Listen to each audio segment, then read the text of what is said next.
Nunca voy a olvidar el sonido.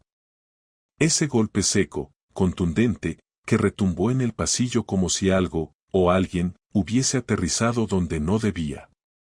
Yo estaba apoyado contra la pared, con la respiración atrapada en la garganta, sin saber si dar un paso o quedarme clavado ahí. Habían pasado apenas 30 segundos desde que escuché a Clara decir mi nombre con esa voz que no le había escuchado nunca, entrecortada, como si estuviera frenando un llanto o una risa que no quería que yo escuchara. Y luego, silencio. Después el golpe. Y después nada. No sé por qué mi primer impulso fue mirar el reloj. Las 22:37. Como si esa hora fuese a darme algún tipo de respuesta lógica.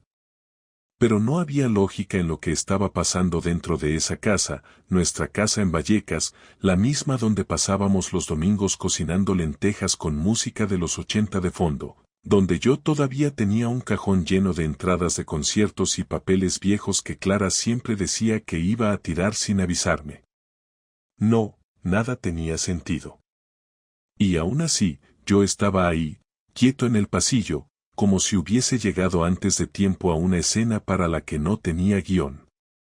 Te lo cuento así, sin filtro, porque si te lo cuento suave parecería que estoy intentando justificarme, y lo último que necesito es justificar lo que sentí en ese instante, una mezcla de miedo, rabia y esa intuición que te aprieta las costillas antes de que el cerebro entienda lo que está pasando. La intuición, esa maldita cosa que lleva semanas intentando ignorar porque no quiere ser el típico marido paranoico. Pero esa noche dejó de ser un presentimiento y se convirtió en una certeza sin que yo tuviera todavía las palabras para explicarlo. No sé cuánto tiempo me quedé inmóvil. Podrían haber sido 10 segundos o un minuto entero. Finalmente empujé la puerta del pasillo, esperando encontrar a Clara recogiendo algo que se le había caído o maldiciendo porque tropezó con la alfombra. Pero no había nadie. El salón estaba oscuro, excepto por la luz azulada del televisor encendido, mostrando un menú de Netflix detenido en mitad de alguna selección que no llegó a hacerse. El mando estaba tirado en el suelo, como si hubiera sido dejado caer de golpe. Ahí fue cuando sentí ese nudo en el estómago del que tanto hablan, pero del que no entiendes la verdadera naturaleza hasta que te toca vivirlo. No era angustia. No era sospecha. Era otra cosa. Algo mucho más primario. Una alerta. Clara, la llamé otra vez, sin levantar demasiado la voz, como si el volumen fuera a cambiar la verdad. Nada. No debería haber sido tan raro. ¿Cuántas veces no habrá estado simplemente en el baño, o con los auriculares puestos, o en la terraza regando sus plantas, esas malditas plantas que cuidaba más que a mí? Pero esa noche no. Esa noche la casa estaba demasiado quieta. Y yo también. Y ahí fue cuando empezó a aparecer, aunque yo todavía no quería reconocerlo, ese pensamiento que llevaba semanas evitando. Ese pensamiento que no quieres ni formular porque pronunciarlo sería darle fuerza. Pero ya estaba ahí, flotando en la sala. Y me obligaba a recordar cosas que había querido ignorar, los cambios en su humor, las salidas que no cuadraban, las respuestas cortas, la forma en que se ponía nerviosa cuando le preguntaba algo tan simple como ¿vienes a cenar o llegas tarde? Todo eso volvió a mi cabeza como un golpe. Y aún así, no pensé en la palabra infidelidad. Todavía no. Creo que el cerebro intenta defenderte hasta el último segundo. Avancé por el pasillo con la garganta seca, como si estuviera caminando dentro de un sueño que no quería tener. Empujé la puerta del dormitorio y ahí estaba ella, sentada en el borde de la cama, con la cara entre las manos. Y lo primero que me dijo, sin levantar la vista, fue, no entres así. ¿Así? ¿Cómo? No dije nada.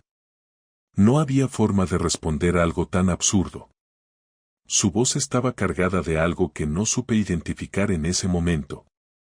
Y no me refiero a culpa, ni a miedo, ni a vergüenza. Era algo distinto, como si ella estuviera más enfadada consigo misma que conmigo. Pero no me miró.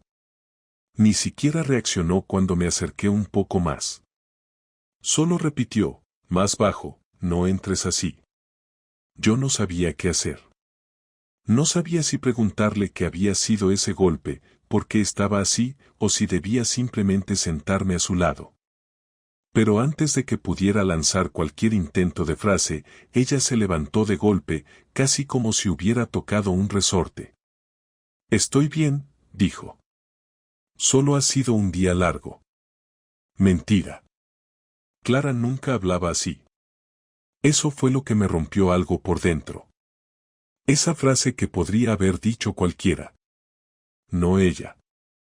No la mujer con la que llevaba 12 años de relación en los que siempre había dicho las cosas directas, claras, aunque dolieran. Esa frase me confirmó que llevaba tiempo hablándome desde otro lugar, uno donde yo ya no estaba invitado. Me quedé mirándola un rato que se me hizo eterno. La luz tenue de la lámpara señalaba los detalles que yo ya no podía ver con normalidad, las manos temblorosas, la respiración contenida, la forma en que evitaba cruzar mis ojos. Fue ahí cuando la curiosidad dejó de ser simple incomodidad y se transformó en otra cosa. En preocupación, sí, pero también en una especie de ansiedad que no sabía que era capaz de sentir. Lo peor de todo es que no dije nada. No tuve fuerzas. En vez de enfrentar lo que ya sabía que estaba gestándose, le dije que iba a preparar algo de cenar. Y ella asintió con un movimiento casi infantil, sin darme las gracias, sin buscar ningún tipo de contacto. Mientras bajaba a la cocina, pensé en lo ridículo que era intentar fingir normalidad. Los últimos meses habían sido un desastre disfrazado de rutina. Yo lo sabía. Ella lo sabía. Y aún así seguíamos actuando como si todo fuera cuestión de esperar a que la tormenta pasara sola. Pero no estaba pasando sola. Y lo sabía más que nunca cuando abrí la nevera y me di cuenta de que llevaba semanas cocinando solo para mí. Ella ya casi no cenaba en casa. Siempre tenía alguna excusa. Y yo, como idiota, las aceptaba todas. Esa noche, preparando una tortilla que ni siquiera sabía si ella iba a probar, entendí que algo se había roto antes del golpe en el pasillo. Mucho antes. Lo había sentido, pero no quería aceptarlo. Y ahora, por primera vez, la presión que llevaba acumulando empezó a empujar hacia arriba, haciéndome respirar más rápido, como si el aire no bastara. Clara no salió de la habitación. Ni una sola vez. Yo comí solo. Y mientras masticaba sin hambre, pensé en el principio de todo esto, cuando empezó a desaparecer, cuando dejó de hablar, cuando empezó a mirarme solo cuando yo no la miraba a ella. No tenía respuestas. Solo intuiciones. Pero esas intuiciones empezaban a tener forma. Todavía no sabía la verdad. Eso llegaría después. Pero esa noche fue la primera en la que dejé de luchar contra la evidencia de que nuestra relación estaba desmoronándose. Y yo ni siquiera sabía por qué. No recuerdo haber dormido esa noche. Creo que mi cuerpo se quedó quieto encima del sofá, pero mi cabeza no descansó ni un minuto. Me quedé mirando el techo, escuchando el silencio de la casa como quien escucha pasos que no están ahí. A veces creía oír a Clara moverse por el pasillo, pero cada vez que contenía el aliento para confirmar que era real, no se escuchaba nada. Ni el crujido del parqué, ni la cisterna del baño, ni el sonido suave que ella hacía siempre al abrir un cajón. Nada. Ese silencio me estaba volviendo loco, como si la casa estuviera fingiendo. Aún así, no sospechaba lo que luego descubrí. No de esa manera. No tan crudo ni tan específico. Pero ya había algo dentro de mí que sabía que estábamos viviendo un final que ella conocía y yo no. Por la mañana, Clara salió temprano. Yo escuché el ruido de las llaves, la puerta abriéndose, y no dijo ni adiós. Solo el portazo suave que dejó el aire al cerrarse. Eso fue, curiosamente, lo que más me dolió ese día. Ese portazo sin intención, sin despedida. Me quedé un rato sentado en la cama, sin saber qué hacer con el día. Iba a trabajar, sí, pero necesitaba aire. Bajé a la calle y di vueltas por el barrio como un idiota, sin rumbo, saludando a gente que no veía, como si de verdad estuviera ahí y no en mi cabeza. No sé en qué momento exacto tomé la decisión, pero fue después de pasar por frente al bar de Julián. La persiana aún estaba bajada, pero verlo ahí, cerrado, como si también estuviera evitando mirarme, me hizo sentir que todo estaba fuera de lugar. Que mi vida ya no encajaba donde siempre había encajado. Así que cambié de acera, y sin pensarlo demasiado, empecé a caminar hacia el centro, hacia el edificio donde trabajaba Clara. Y aquí es donde empieza todo. Donde la historia cambia.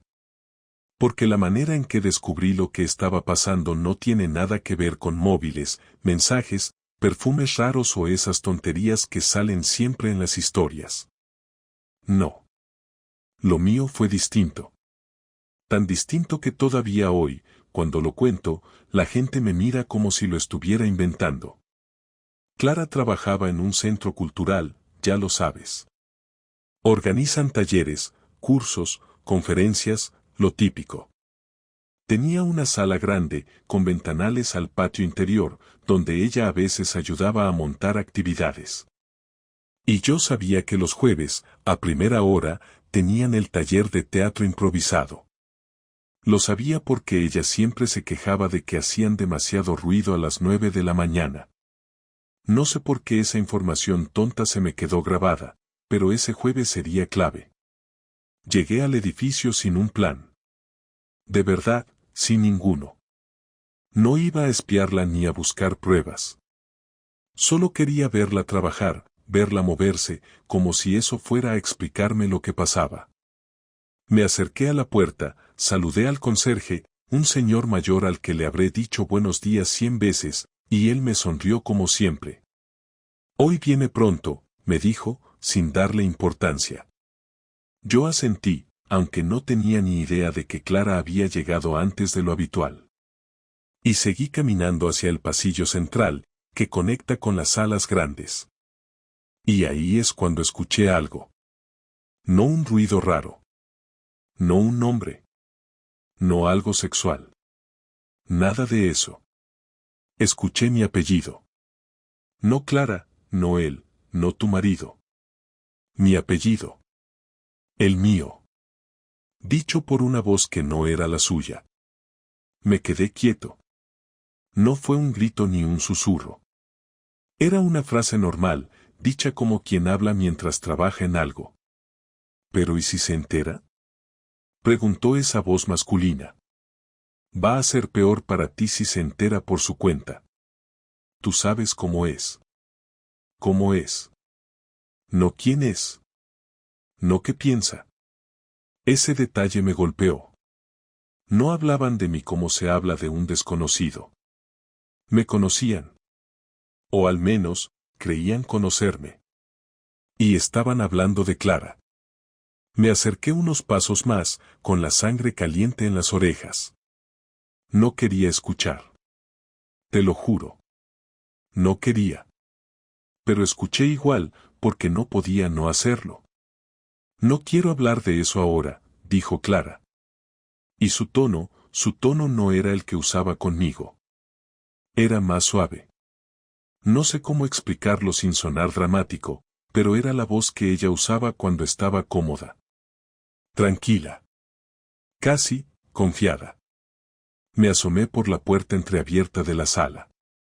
No estaban haciendo teatro. No había alumnos. No había ruido. Solo estaba Clara con un tipo que yo nunca había visto. Alto, con barba corta, el jersey verde que luego recordaría durante semanas. Estaban sentados en el suelo, como si fueran dos chavales haciendo un trabajo de clase. Ella tenía las piernas cruzadas. Él estaba frente a ella, inclinado un poco hacia adelante. Lo impactante no fue la posición ni la distancia, aunque estaban demasiado cerca para lo que yo consideraba normal. Lo impactante fue la expresión de ella. Esa cara de alguien que está diciendo una verdad incómoda. Esa cara que yo no había visto en meses. Y entonces, pasó. No fue un beso. No fue un abrazo. No fue contacto físico. Fue algo peor. Fue la forma en que ella levantó la mano, sin tocarlo, solo levantándola un poco, como si fuese un gesto automático, íntimo, que ya habían repetido antes. Un gesto que yo nunca le había visto hacer con nadie. Él la miró como si entendiera perfectamente ese gesto. Ese fue el descubrimiento. Una mano levantada entre dos personas que se entienden demasiado bien. No hizo falta nada más. No necesitaba escuchar ni una palabra más. No necesitaba una confesión, ni una foto, ni un mensaje. Ese gesto era la prueba. El tipo de gesto que solo existe cuando ya ha ocurrido algo entre dos personas. Cuando hay un lenguaje propio. Un código. Sentí que me fallaban las piernas. Me apoyé en el marco de la puerta sin hacer ruido, aunque seguro que hubiera dado igual si me caía ahí mismo. No podía procesarlo. No podía ordenar los pensamientos. Solo podía sentir cómo se me encogía el pecho. No sé cómo me fui de ahí. No recuerdo haber bajado las escaleras ni haber cruzado el hall. Solo recuerdo caminar por la calle con la cara caliente, con el estómago en la garganta y un pensamiento que me repetía en bucle. Ya está. Era esto. Esto es. Me fui hasta mi coche y me quedé ahí, quieto, con las manos en el volante, respirando como si me faltara el aire. No lloré. Eso vino después. Mucho después. En ese momento, lo único que sentí fue un vacío tan grande que me dio miedo. No descubrí un mensaje. No vi una foto. No escuché un te quiero. Descubrí algo mucho peor. Descubrí que Clara tenía un gesto que no era para mí. Y ese día, dejé de ser su lugar seguro sin que ella me lo hubiera dicho. No sé si alguna vez has sentido cómo se te calienta la cara antes que el resto del cuerpo, como si la piel fuera más rápida que la mente. Eso me pasó cuando llegué a casa esa tarde. No venía corriendo, no venía gritando, no venía haciendo un drama en la calle. Venía tranquilo. Demasiado tranquilo. Y esa calma forzada era peor que cualquier estallido. Era la calma de alguien que sabe que ya no tiene nada que perder. Cuando Clara llegó, eran casi las 8. Yo estaba sentado en la mesa de la cocina, con un vaso de agua que ni había tocado, mirando la puerta como si fuera a estallar. Ella entró con la misma naturalidad de siempre, colgó el bolso en la silla, se ató el pelo en un moño rápido y dijo un hola que me atravesó como una aguja. Era el mismo hola de siempre, pero yo ya no era el mismo que lo escuchaba. No contesté. Ella lo notó enseguida. Se giró, me miró con esa expresión de evaluación que ponía cuando creía que yo estaba exagerando algo. Como si fuera un experimento que había salido mal. ¿Qué pasa?, preguntó. No usó un tono dulce. No usó un tono preocupado. Usó ese tono seco que llevaba meses usando conmigo. Ese tono que antes me molestaba y ahora me resultaba casi ofensivo. Necesitamos hablar, dije. Ella respiró hondo, como si le hubiera pedido que levantara un sofá cargado de plomo. Otra vez no, por favor, respondió, dejándose caer en la silla de enfrente. Estoy agotada, de verdad. ¿No puede esperar a mañana? Ahí me salió la primera carcajada amarga. No me gustó escucharme reír así. Parecía otra persona. Parecía un desconocido dentro de mi cuerpo. No, Clara, dije. No puede esperar a mañana. Ella cruzó los brazos como si quisiera cerrar el paso a cualquier explicación que yo fuera a darle. Pero esta vez no iba a hablar yo solo. No iba a permitir que me cortara con frases hechas o con esa indiferencia que había perfeccionado. Así que antes de que pudiera decir algo más, la solté. He ido al centro cultural. El impacto fue inmediato. Ella no parpadeó, pero la forma en que apoyó la espalda contra la silla la delató. No fue sorpresa. No fue miedo. Fue conciencia. Como quien recibe exactamente el golpe que sabía que iba a llegar algún día. Y dijo, fingiendo calma. ¿Y que te he visto? Respondí sin levantar la voz. Con él. No dije el nombre porque ni lo sabía. No describí nada. No exageré nada. No lo necesitaba. Bastó con esas 3 palabras para que su máscara se rompiera un poco. Vi cómo tragó saliva, cómo movió la pierna derecha bajo la mesa, ese tic que siempre tenía cuando estaba nerviosa y no quería admitirlo. No sé a qué te refieres, dijo al fin. Yo me reí otra vez, más fuerte, más feo. Perfecto, Clara. Vamos a hacer esto así. Como si fuera un malentendido. Como si yo fuera idiota. Ella apretó los labios. No me hables así. ¿Así cómo? ¿Con la verdad? Me incliné hacia adelante. Te vi sentada con él. Te escuché hablar de mí. Y vi ese gesto que le hiciste con la mano. Ese gesto que nunca has tenido conmigo. Ese gesto que solo se le hace a alguien con quien ya tienes algo.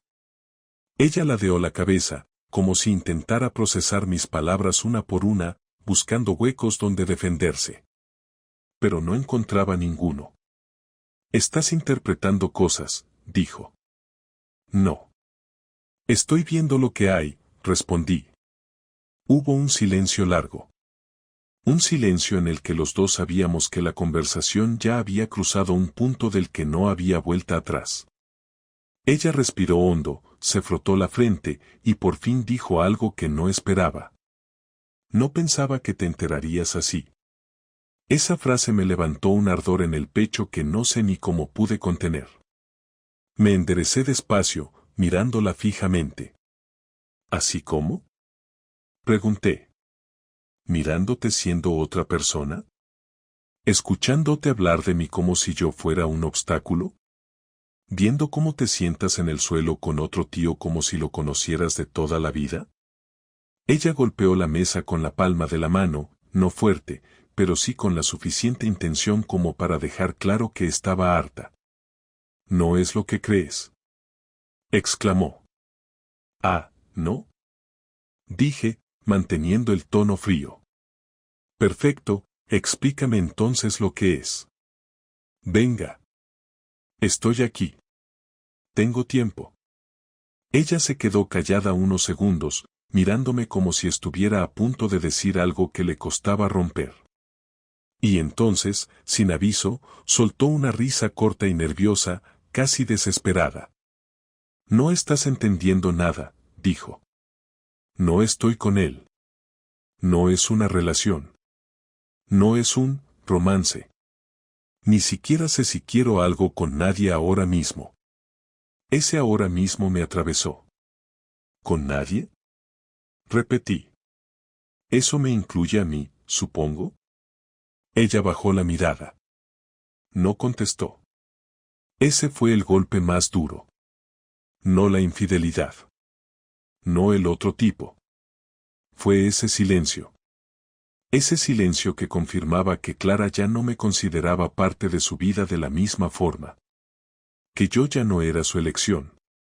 Que ya no estaba en su futuro. Clara, dije, intentando no quebrarme. Solo quiero saber la verdad. No quiero versiones. No quiero excusas. No quiero que me hables como si yo fuera un cliente. Quiero la verdad. Ella levantó la vista, con los ojos brillantes pero sin lágrimas.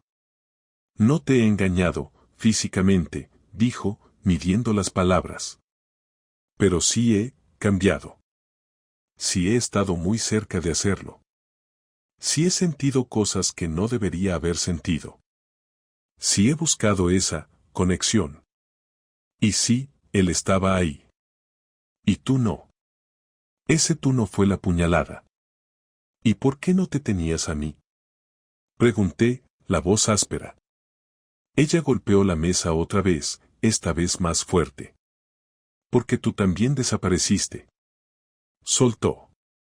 Porque llevas meses en otra parte. Porque no hablas. Porque ya no me miras como antes. Porque me siento sola en esta casa desde hace un año. Me quedé paralizado. No porque tuviera razón en todo, sino porque tenía razón en parte. Y eso dolía el doble. ¿Te sentiste sola y la solución fue buscar a otro? Pregunté. No lo busqué, respondió ella, clavándome la mirada.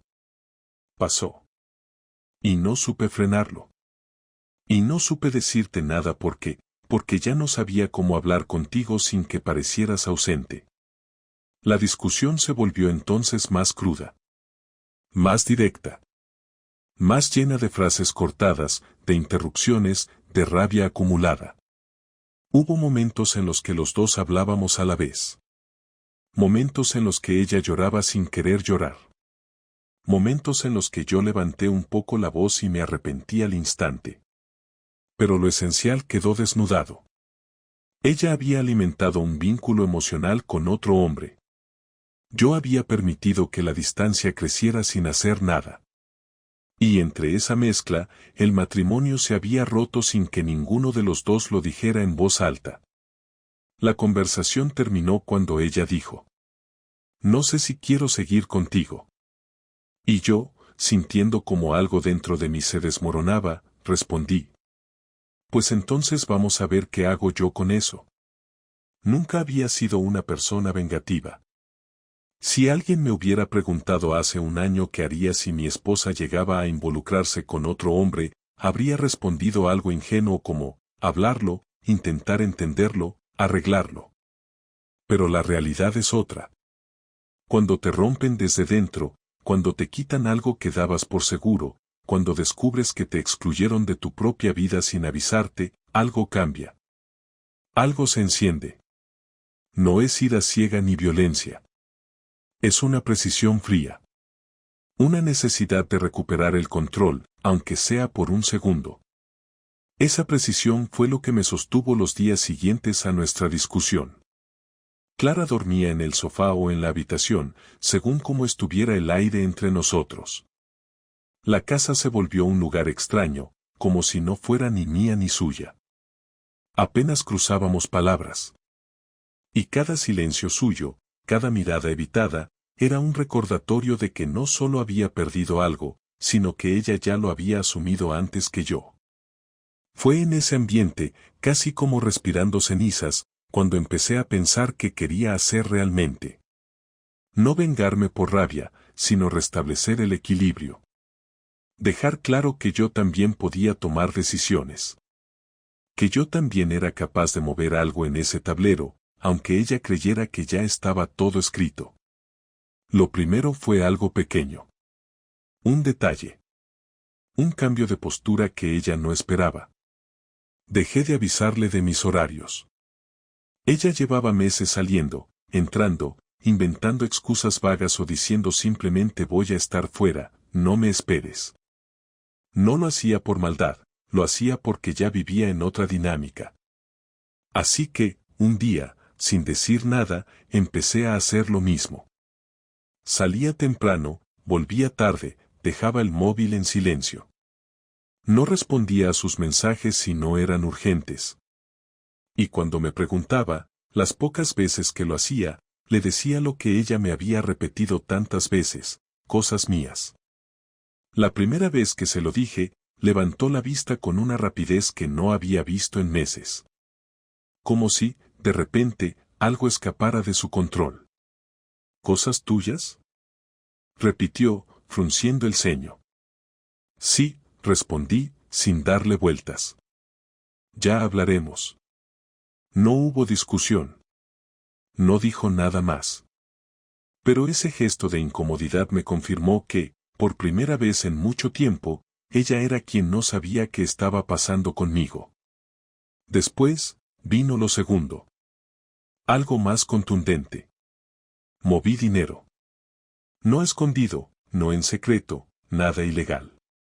Pero organicé mis cuentas, separé ingresos, cerré una conjunta que estaba prácticamente vacía y abrí una nueva donde depositaba mi nómina y mis ahorros. Dejé en claro, con naturalidad, sin amenazas, que iba a empezar a gestionar mis recursos de manera independiente para estar preparado para lo que venga. Ella lo notó la misma tarde. ¿Por qué has cambiado la cuenta de nómina?, preguntó desde la puerta del dormitorio, cruzada de brazos. Porque no sé qué va a pasar entre nosotros, respondí. Prefiero tener ordenado todo antes de que decidamos nada. Clara parpadeó un par de veces. Parecía sorprendida, pero no lo suficiente para confesar nada nuevo. Había algo en ella que seguía creyéndose en ventaja moral, en control emocional, en superioridad. Pero el golpe estaba dado. Y lo sabía. Lo tercero llegó casi sin querer. Nuestro círculo social siempre había girado en torno a sus amistades, parejas que ella conocía del centro cultural, del barrio, de antiguos trabajos. Yo siempre había encajado bien, pero nunca fui el centro de nada. Era el acompañante tranquilo que hacía reír a algunos, escuchaba a todos y cuidaba a los que se emborrachaban de más. Así que hice algo que nunca había hecho, conté mi versión. No un drama. No un ataque. Una verdad simple. Hablé con dos de nuestros amigos más cercanos. No fui directo al detalle porque no quería exponerla de forma destructiva, pero sí dejé claro que Clara estaba confundida, que había otra persona en su vida emocional y que yo estaba intentando manejarlo con dignidad. No pedí que se pusieran de mi lado, pero lo hicieron. No pedí que cambiaran su trato con ella, pero lo hicieron. La reacción de Clara fue inmediata. Una noche, apenas cruzó la puerta, me miró con el rostro tenso. Me ha llamado Marisa, dijo, clavándome los ojos. Me ha preguntado si es verdad que estamos mal. ¿La has ido contando? Yo guardé silencio un segundo, no para hacerme el misterioso, sino porque no quería perder la calma. Conté lo necesario, respondí finalmente. No voy a fingir delante de mis amigos que todo está bien cuando tú ya me dijiste que no sabes si quieres seguir conmigo. Ella abrió la boca para contestar, pero no encontró palabras. Se quedó quieta, como si por primera vez sintiera que las consecuencias de todo esto también podían alcanzarla a ella. Hasta ese momento, su infidelidad, emocional, física, lo que fuera, ya daba igual, solo había tenido impacto en mí. Por primera vez, rozaba su propia imagen, su propio entorno, sus propias relaciones. Eso sí fue un golpe para ella. Lo supe porque me lo dijo esa misma noche, en un tono que no escuchaba desde antes del derrumbe. No me esperaba esto de ti. Me senté en la mesa, lento, mirándola sin prisa. No me esperaba yo esto de ti, respondí. Fue la primera vez que ella bajó la mirada antes que yo. Pero lo más duro, lo más serio, lo que realmente marcó el rumbo de mi venganza calculada, vino después. Lo hice un sábado. Ella había salido por la mañana a dar una vuelta y volvió a mediodía. Yo ya estaba en casa, cambiando cajas de sitio, moviendo carpetas, reordenando varios documentos importantes. Ella entró al salón y vio todo abierto sobre la mesa, escrituras, contratos, extractos impresos, una carpeta azul donde guardábamos todo lo legal del matrimonio. ¿Qué estás haciendo?, preguntó, con esa mezcla de miedo y rebeldía que solo aparece cuando alguien se siente amenazado. Organizándome, dije sin apartar la vista del papel. Para que si llega el momento, no se convierta todo en un caos. Ella dio un paso hacia adelante, como si hubiera pisado un cable encendido.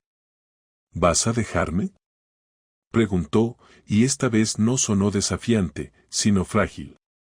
No contesté. Dejé que el silencio trabajara. Esa fue mi venganza real. No insultarla. No gritarle. No humillarla. No hacerle escenas. Mi venganza fue demostrarle que yo también era capaz de seguir sin ella.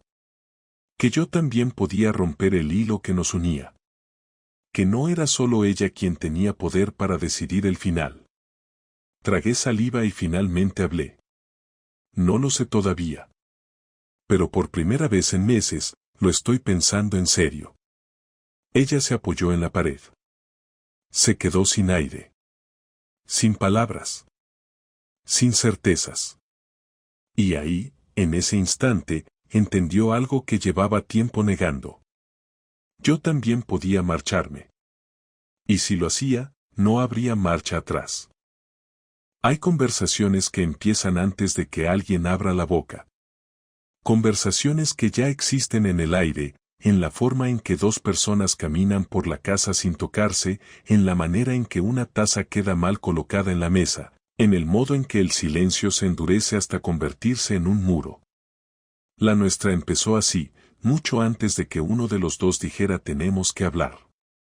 Llevábamos días evitándonos, hablando solo lo imprescindible, dejándonos notas cortas como si fuéramos compañeros de piso y no una pareja con más de una década a cuestas. Yo fui pasando por todas las fases, una detrás de otra, sin darme cuenta. Al principio, el shock, ese golpe seco que todavía me invadía por las noches cuando cerraba los ojos. Luego la rabia, una rabia que no se parecía en nada a la de antes, porque no buscaba desahogarse, sino ordenar el dolor. Después vino la confusión, la etapa más larga, más pesada, esa en la que intentaba entender que había sido real y que no, que parte de nuestra vida estaba intacta y cuál se había deshecho sin que yo lo viera. Luego, la tristeza. La pura, la que se queda pegada en el estómago. Y por último, casi sin avisar, empezó la aceptación. No una aceptación bonita ni madura, no esa que te venden en los libros de autoayuda. Una aceptación cansada, resignada. Más un reconocimiento que una conclusión. Fue en ese punto cuando decidí que tenía que hablar con Clara. No para pelear. No para echarle culpas. No para vengarme ni recuperar nada. Tenía que hablar porque, por primera vez, quería escucharme a mí mismo. Quería saber qué era lo que yo realmente quería. Y también necesitaba que ella lo escuchara. La tarde elegida no tuvo ningún detalle especial. Ninguna señal. Ninguna atmósfera dramática. Estábamos los dos en el salón, ella recogiendo unas cosas suyas sin orden concreto, yo sentado en el sofá, mirando mis manos como si fueran a darme una respuesta. Pasé varios minutos dudando, pensando si valía la pena abrir la boca o si era mejor dejarlo todo en el aire y seguir adelante sin cerrar nada. Pero me salió solo. Clara, dije. Tenemos que hablar de verdad. Ella se quedó quieta justo en mitad del movimiento. No giró la cabeza enseguida. Primero respiró. Luego sí me miró. Y por primera vez en mucho tiempo, no había desafío en su mirada. Había miedo. No un miedo dramático, sino un miedo honesto.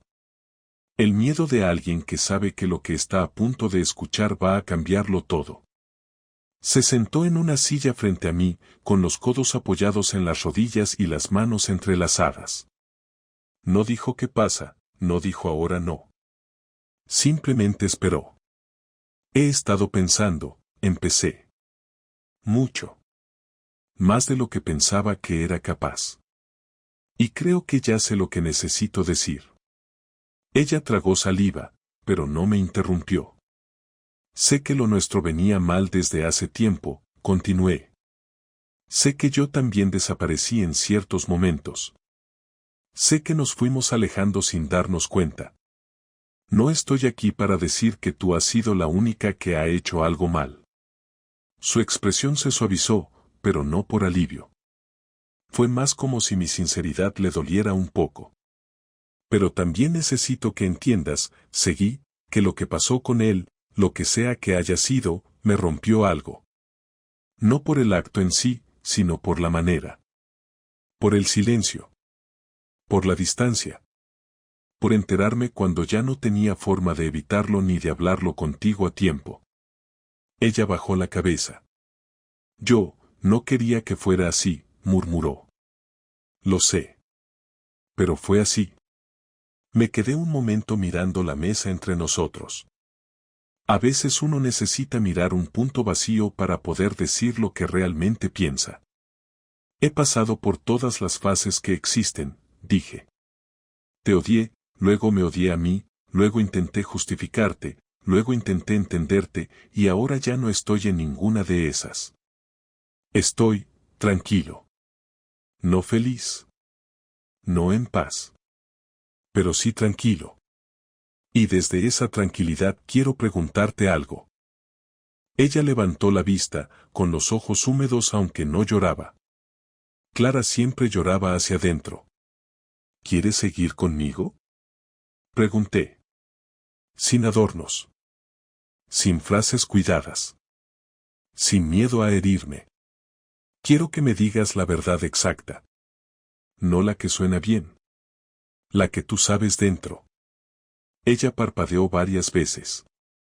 Se llevó las manos a la cara, no para llorar, sino para cubrirse un instante, como si necesitara esconder su expresión. Después bajó las manos muy despacio, respiró hondo y habló. No lo sé, de verdad, dijo. No sé quién soy ahora mismo. No sé qué quiero. No estoy bien. Me he perdido, y lo que pasó, no fue algo planeado, no buscaba hacerte daño. Pero pasó porque yo estaba rota por dentro y no sabía cómo contártelo sin sentir que te estaba fallando. Y cuanto más me callaba, peor lo hacía. Se detuvo, tragó saliva y continuó. No quiero perderte, pero tampoco quiero prometerte algo que no sé si puedo cumplir. Y tú no mereces quedarte esperando a que yo decida si puedo volver a ser tu compañera o no. Sus palabras eran sinceras. Crudas. No dulces. No reconfortantes. Y quizá por eso me llegaron de verdad. Me apoyé en el respaldo del sofá, intentando ordenar lo que sentía. No había rencor en ese momento. Tampoco esperanza. Solo una claridad que me había costado semanas encontrar. Clara, dije. Yo no quiero un matrimonio en pausa. No quiero una relación congelada mientras tú averiguas tu vida y yo aparco la mía. Yo también existo. Yo también tengo que encontrar mi sitio. Y no quiero vivir con la sensación de que estoy compitiendo con una sombra, con un gesto, con un vínculo que ya no es mío. Ella cerró los ojos un instante.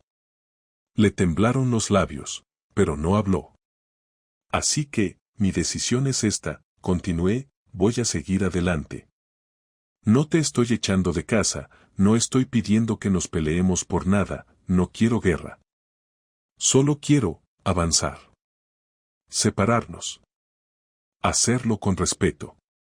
Sin destruirnos. Sin fingir que todo ha sido un desastre total. Pero sí separarnos. Porque yo ya no puedo ser el hombre que espera. Y tú no puedes ser la mujer que finge estar segura cuando no lo está.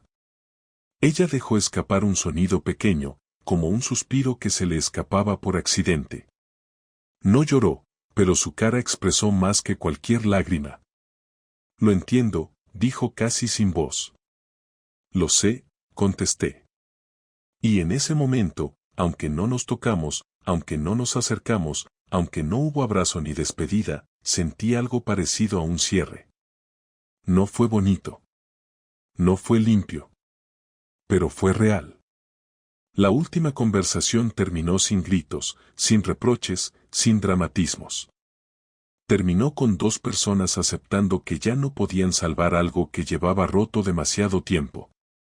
Cuando ella se levantó para irse a la habitación, me dijo algo que no olvidaré nunca. Ojalá hubiera tenido el valor de decirte la verdad antes de que llegáramos a esto. Yo respondí lo único que pude responder sin mentir. Ojalá yo hubiera sabido escuchar antes de que dejaras de hablarme. Y así terminó todo. O al menos, lo que quedaba entre nosotros. Hay un momento, después de todo, en el que el cuerpo deja de pelear aunque la cabeza siga dando vueltas. No es un instante glorioso ni liberador, no es como esas escenas de película donde el protagonista mira al horizonte y de repente entiende la vida. No. En mi caso fue algo mucho más simple. Una mañana me desperté y, por primera vez en semanas, no sentí urgencia. No sentí prisa por revisar cómo estaba Clara, ni por adivinar qué iba a pasar entre nosotros, ni por reconstruir mentalmente cada conversación buscando señales. Me desperté, respiré hondo, y no tuve miedo del día que venía. Era raro. Casi incómodo. Pero era mío. Clara y yo hicimos la separación de forma más tranquila de lo que habría imaginado cuando todo explotó. Sin abogados peleones, sin discusiones interminables, sin esa competición silenciosa por ver quién sufría más.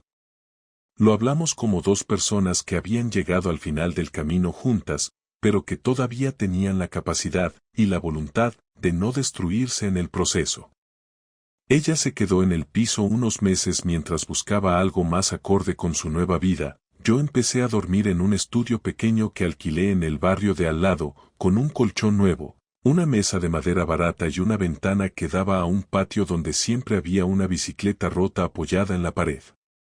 No era bonito, pero era suficiente. Era mío.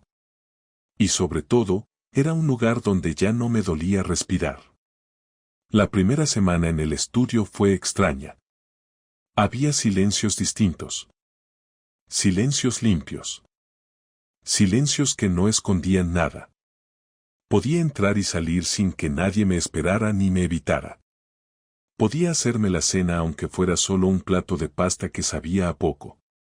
Podía dormir sin ese sobresalto interno que me despertaba cada 2 por 3, como si mi cuerpo estuviera vigilando algo que ya no existía. No te voy a mentir, hubo noches en las que lloré, sin ruido, sin drama, solo dejando que el cansancio se desbordara un poco. Pero también hubo mañanas en las que desperté con una pequeña sensación de alivio, algo casi imperceptible pero real, como si empezara a recuperar partes mías que habían estado apagadas desde hacía demasiado tiempo. Con los días me di cuenta de que no extrañaba a Clara tal como era al final. Extrañaba a la Clara de antes, a la que también se había ido sin avisarme, igual que me pasó a mí. Y entender eso me ayudó a soltar el resentimiento que aún quedaba. No justificaba nada, pero lo hacía digerible.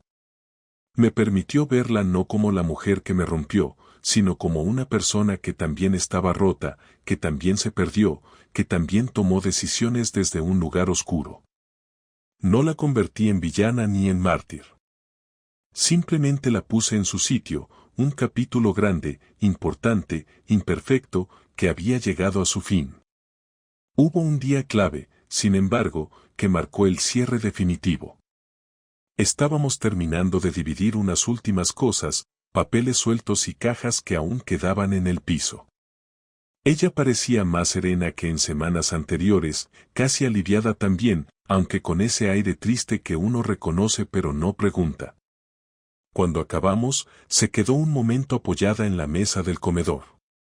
Yo estaba guardando un par de documentos en mi mochila cuando ella dijo: «Nunca pensé que llegaríamos a esto». No lo dijo buscando compasión ni queriendo abrir una herida nueva.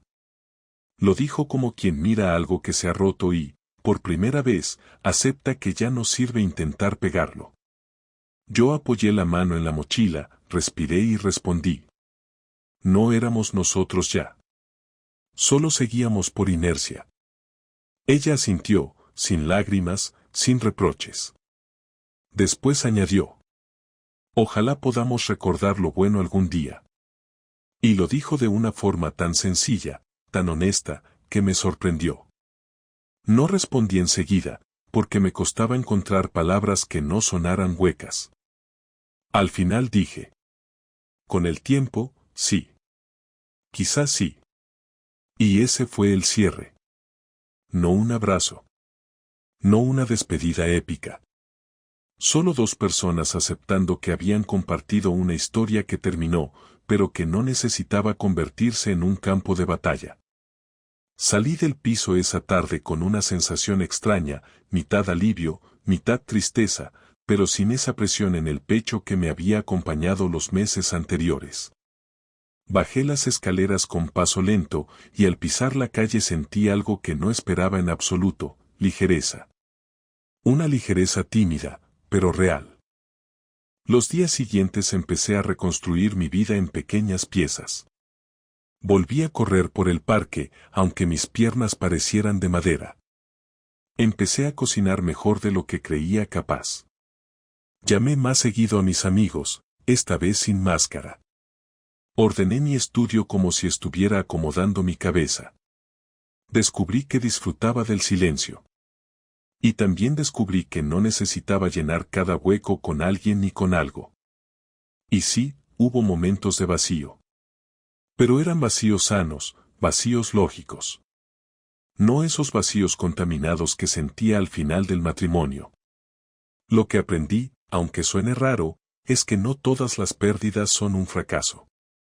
A veces, perder algo que te estaba consumiendo es la única manera de volver a respirar.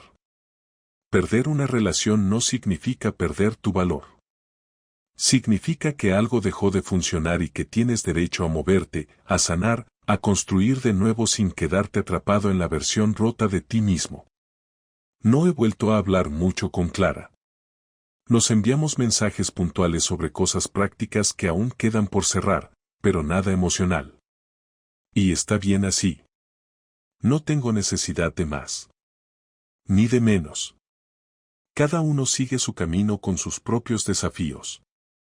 Yo sigo avanzando, torpemente a veces, pero avanzando. Si algo me queda claro después de todo esto es que no quiero un futuro que siga anclado a un pasado enfermo. Quiero un presente donde no tenga que adivinar lo que siente la persona a mi lado, donde no tenga que fingir que estoy bien, donde no tenga que esconder silencios ni justificar ausencias. Quiero algo simple, honesto, posible. Quizá aún no sé cómo será esa nueva vida. Quizá me equivocaré 1000 veces. Pero, por primera vez en mucho tiempo, siento que estoy caminando hacia adelante. Sin miedo. Sin rabia. Sin necesidad de revancha. Solo yo. Y un futuro abierto que, por fin, puedo mirar sin que me duela.